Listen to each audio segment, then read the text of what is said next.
আপনারা দেখছেন TVN24 news network. সবশেষ আপডেটে স্বাগত জানাচ্ছি আমি Shoaib Akhtar. President Donald Trump White হাউসে বিশাল নতুন বলরুম নির্মাণের প্রয়োজনীয়তা বোঝাতে জাতীয় নিরাপত্তার যুক্তি সামনে আনছেন। তার প্রশাসনের দাবি, নতুন এই স্থাপনায় প্রেসিডেন্ট ও শীর্ষ নিরাপত্তা কর্মকর্তাদের জন্য সুরক্ষিত কমান্ড সেন্টার থাকবে। তবে সাবেক সরকারি কর্মকর্তারা বলছেন, হোয়াইট হাউস কমপ্লেক্সে এমন একটি অত্যন্ত সুরক্ষিত গোপন বাংকার বহু বছর ধরেই রয়েছে। ওয়াশিংটন পোস্টের প্রতিবেদনে 3 সাবেক সরকারি কর্মকর্তার বরাতে বলা হয়েছে, 9/11 হামলার পর ওবামা প্রশাসনের সময় এই বাংকার নির্মাণ করা হয়। এটি হোয়াইট হাউস কমপ্লেক্সের 60 ফুটেরও বেশি গভীরে অবস্থিত এবং পারমাণবিক হামলা সহ ভয়াবহ আক্রমণ মোকাবিলার উপযোগী করে তৈরি করা হয়েছে। বাংকারটিতে কয়েক ডজন মানুষকে একাধিক সপ্তাহ পর্যন্ত নিরাপদে রাখার সক্ষমতা রয়েছে বলে সাবেক কর্মকর্তারা জানিয়েছেন। এই তথ্য ট্রাম্প প্রশাসনের চলমান আইনি যুক্তিকে নতুন করে প্রশ্নের মুখে ফেলেছে। প্রশাসন সুপ্রিম কোর্টে বলছে, নতুন বলরুম কমপ্লেক্সের নিচে একটি সামরিক ও নিরাপত্তা স্থাপনা তৈরি করা জাতীয় নিরাপত্তার জন্য অপরিহার্য। কিন্তু সাবেক কর্মকর্তাদের বক্তব্য অনুযায়ী প্রেসিডেন্ট ও তার শীর্ষ সহযোগীদের জন্য এমন একটি সুরক্ষিত কমান্ড সেন্টার ইতোমধ্যেই রয়েছে। হোয়াইট হাউস অবশ্য প্রকল্পটির প্রয়োজনীয়তা নিয়ে নিজেদের অবস্থানে অটল। মুখপাত্র ডেভিস ইংলো বলেছেন, ইস্ট উইং আধুনিকায়ন প্রকল্পটি প্রেসিডেন্ট, হোয়াইট হাউসের গ্রাউন্ডস এবং নির্দিষ্ট নিরাপত্তা অবকাঠামোর সঙ্গে ঘনিষ্ঠভাবে সম্পর্কিত। তার দাবি, হোয়াইট হাউসে বড় আকারের অনুষ্ঠান আয়োজনের ক্ষেত্রে ড্রোন হামলার ঝুঁকি মোকাবেলা সহ নতুন নিরাপত্তা ব্যবস্থা প্রয়োজন। এদিকে বলরুম নির্মাণ নিয়ে আইনি লড়াইও চলছে।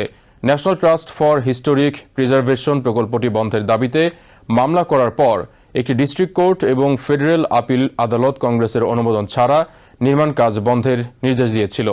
তবে জাতীয় নিরাপত্তার প্রয়োজনীয়তার সঙ্গে সংশ্লিষ্ট কিছু ভূগর্ভস্থ নির্মাণ কাজ চালিয়ে যাওয়ার সুযোগ রাখা হয়।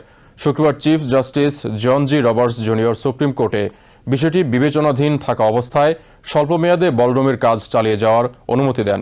ট্রাম্প প্রশাসন আদালতে বলেছে, বিদেশি প্রতিপক্ষ ও সন্ত্রাসীদের কাছ থেকে প্রেসিডেন্টের ওপর হুমকি বাড়ছে। একই সঙ্গে বাণিজ্যিক ও সামরিক সক্ষমতা ড্রোন প্রযুক্তির উন্নতিও হোয়াইট হাউসের নিরাপত্তার জন্য নতুন ঝুঁকি তৈরি করেছে। প্রশাসনের যুক্তি, নতুন কমপ্লেক্সটি এমনভাবে তৈরি হবে যাতে সংকটের সময় প্রেসিডেন্ট ও জাতীয় নিরাপত্তা কর্মকর্তারা নিরাপদ জায়গা থেকে সরকার পরিচালনা করতে পারেন। Deputy chief of staff Stephen Miller আদালতে বলেন, নতুন স্থাপনাটি জাতীয় সংকটের সময় প্রেসিডেন্ট ও শীর্ষ জাতীয় নিরাপত্তা কর্মকর্তাদের একটি সুরক্ষিত জায়গা থেকে কাজ করার সুযোগ দিয়ে সরকারের ধারাবাহিকতা নিশ্চিত করবে। আর্মি সেক্রেটারি ড্যান ড্রিসকলও দাবি করেছেন, বলরুম কমপ্লেক্সের নির্মাণ প্রেসিডেন্টের কমান্ড ও নিয়ন্ত্রণ সক্ষমতা বজায় রাখার জন্য প্রয়োজনীয়। ট্রাম্প নিজেও প্রকল্পটিকে সাধারণ বলরুম হিসেবে উপস্থাপন করছেন না। তিনি এটিকে একটি মিলিটারি কমপ্লেক্স হিসেবে বর্ণনা করেছেন এবং সামাজিক মাধ্যমে ভবিষ্যৎ স্থাপনার বিভিন্ন AI নির্মিত ছবি প্রকাশ করেছেন। এসব ছবিতে ড্রোন, সেনা ও জ্বালানি ট্যাঙ্কারের উপস্থিতিও দেখানো হয়েছে। বুধবার সাংবাদিকদের ট্রাম্প বলেন, বলরুমে ড্রোন ও বোমা হামলা থেকে সুরক্ষার ব্যবস্থা সহ সামরিক অবকাঠামো থাকবে। প্রকল্পটি দ্রুত শেষ করতে হোয়াইট হাউসের ওপরও চাপ রয়েছে। প্রশাসন সুপ্রিম কোর্টকে জানিয়েছে, নির্মাণ কাজ প্রায় 65% শেষ হয়েছে এবং প্রায় 250 কর্মী সপ্তাহের 7 দিন প্রতিদিন 20 ঘন্টা করে কাজ করছেন। প্রকল্পটির কাঠামো মাটির নিচে 5 তলা পর্যন্ত বিস্তৃত এবং ভূগর্ভস্থ কাজের বড় একটি অংশ ইতোমধ্যে শেষ হয়েছে। প্রশাসনের অবস্থানও আগের তুলনায় বদলেছে। গত বছর হোয়াইট হাউস বলেছিল, নিরাপদ ভূগর্ভস্থ অংশটি বলরুমের নির্মাণ থেকে আলাদাভাবে করা সম্ভব।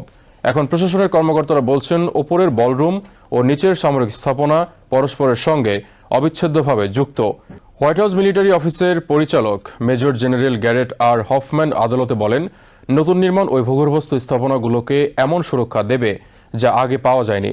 প্রকল্পের নির্মাণ সামগ্রী নিয়েও জাতীয় নিরাপত্তার যুক্তি দেওয়া হচ্ছে। প্রশাসনের আদালত নথিতে বলা হয়েছে, কনক্রিট, স্টিল সহ বিভিন্ন উপকরণ এমনভাবে নির্বাচন করা হচ্ছে যাতে বোমা, রকেট, ক্ষেপণাস্ত্র এমনকি পারমাণবিক বিস্ফোরণ থেকেও সুরক্ষা পাওয়া যায়। প্রকল্পের দায়িত্বে থাকা হোয়াইট হাউস কর্মকর্তা জোশুয়া ফিশার এটিকে প্রেসিডেন্সি ও সরকারের ধারাবাহিকতার জন্য একটি নিরাপদ কক্ষ হিসেবে বর্ণনা করেছেন। কিন্তু সাবেক কর্মকর্তাদের বক্তব্য হলো, প্রায় 2 দশক আগেও একই ধরনের নিরাপত্তা যুক্তি দেখিয়ে হোয়াইট হাউসের বর্তমান গোপন বাংকার তৈরি করা হয়েছিল। এর নির্মাণ এতটাই গোপন রাখা হয়েছিল যে অনেক আইন প্রণেতা, প্রশাসনিক কর্মকর্তা এমনকি সাধারণ মানুষও এই বিষয়ে জানতেন না। বাংকারটির তথ্য এখনও আমেরিকান সরকারের সবচেয়ে কঠোরভাবে গোপন রাখা নিরাপত্তা তথ্যের মধ্যে রয়েছে। 9/11 হামলার আগে হোয়াইট হাউসের নিরাপত্তা ব্যবস্থা তুলনামূলকভাবে ছোট ছিল। দ্বিতীয় বিশ্বযুদ্ধের সময় প্রেসিডেন্ট ফ্র্যাঙ্কলিন ডি রুজভেল্টকে জরুরি পরিস্থিতিতে সুরক্ষা দিতে ইস্ট উইংয়ের বেসমেন্টে একটি নিরাপদ স্থাপনা তৈরি করা হয়েছিল। এটি প্রেসিডেন্সিয়াল ইমার্জেন্সি অপারেশনস সেন্টার বা পিইওসি নামে পরিচিত। 2001 সালের 11 সেপ্টেম্বর হামলার সময় ভাইস প্রেসিডেন্ট ডিক চেনি ও ফার্স্ট লেডি লরা বুশকে সেখানে নিয়ে যাওয়া হয়েছিল। সাংবাদিক রোনাল্ড কেসলার জানিয়েছেন, 9/11-এর পর আরও শক্তিশালী একটি স্থাপনা তৈরির উদ্যোগ নেওয়া হয়। তার 2018 সালের বইয়ে উল্লেখ করা হয়েছে, ওবামা প্রশাসনের সময় উন্নত বাংকারটির নির্মাণ শেষ হয়। সেখানে কয়েক মাসের খাবারের মজুদ এবং নিজস্ব বায়ুপ্রবাহ ব্যবস্থা রয়েছে বলেও তিনি লিখেছেন। সাবেক কর্মকর্তারা স্বীকার করেছেন, প্রেসিডেন্টের জন্য নিরাপদ স্থাপনা থাকা অত্যন্ত গুরুত্বপূর্ণ। ট্রাম্পের বিরুদ্ধেও একাধিক হত্যা চেষ্টার ঘটনা ঘটেছে এবং সাম্প্রতিক হুমকির কারণে সিক্রেট সার্ভিসকে তার নিরাপত্তায় বিশেষ ব্যবস্থা নিতে হয়েছে। তবে তাদের প্রশ্ন, যখন হোয়াইট হাউসে আগে থেকেই পারমাণবিক হামলা মোকাবেলায় সক্ষম একটি ভূগর্ভস্থ স্থাপনা রয়েছে, তখন নতুন বলরুমকে সরকারের ধারাবাহিকতার জন্য অপরিহার্য হিসেবে দেখানোর প্রয়োজন কতটা? আরও একটি উদ্বেগের বিষয় হল, বর্তমান প্রকল্পের কারণে আগে গোপন রাখা নিরাপত্তা অবকাঠামোর কিছু অংশ প্রকাশ্যে চলে আসতে পারে।